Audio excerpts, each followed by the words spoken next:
कभी ऐसा होता है कि आप कोई चीज खाते हैं तो वो कड़वी होती है, तो आप फौरन फिर शक्कर लेके मुंह में डाल लेते हैं, फौरन कोई मीठी चीज डाल लेते हैं। क्यों? इसलिए कि वो जो कड़वाहट पैदा हुई है वो जायल हो जाए।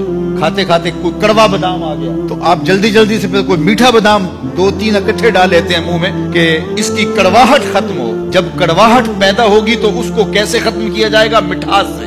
मिठास ज्यादा की जाएगी, खंड ज्यादा डाल दी जाएगी तो फिर वो कड़वाहट खत्म हो जाएगी।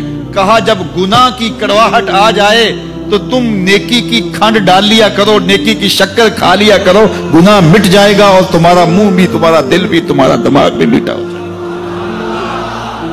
इसलिए फरमाया कि जब गुनाह हो जाए तो फौरन क्या किया करो? नेकी कर दिया करो। उलमा ने कहा कि नेकी से गुनाह मिट जाते हैं, बाज़ ने कहा कबीरा भी मिटते हैं, सगीरा भी मिटते हैं, लेकिन जो मोतबर कौल यह है कि सगीरा मिटते हैं, कबीरा तौबा से मिटते हैं। जो हमारे सगीरा गुनाह है जो हमसे होते रहते हैं जिंदगी में, चलते फिरते गाहे गाहे हमसे कई गुनाह सरजद होते हैं, हमें बाज़ का पता भी नहीं होता गुनाह सरजद हो रहे होते हैं।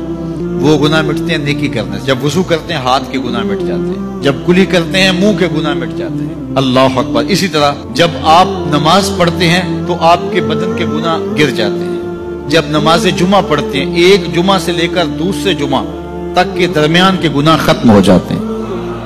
जब आप उम्रा करते हैं, एक उम्रे से लेकर दूसरे उम्रे के दरमियान तक के गुनाह मिट जाते हैं। और जब आप हज करते हैं तो ऐसे होते हैं जैसे अभी मां के पेट से जन्म लिया हो, सारे गुनाह मिट जाते हैं, एक गुनाह भी बदन पे बाकी नहीं रहता। अल्लाह अकबर। फरमाया सहाबा क्या तुम्हारे घर के सामने से नहर गुजरती हो और तुम उस नहर से 5 वक्त गुस्ल करते हो, तुम्हारे बदन पर कोई मैल कुचैल रहेगा?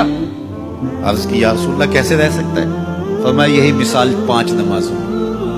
जब 5 नमाजें पढ़ते हो बदन के गुनाह धुल जाते हैं। तो फरमाया जब गुनाह कर बैठो तो नेकी किया करो, नेकी करने से गुनाह मिट जाते हैं। दीन की बात फैलाना सदका जारिया है। सवाब की नीयत से वीडियो को शेयर जरूर कीजिए। जज़ाकल्लाह।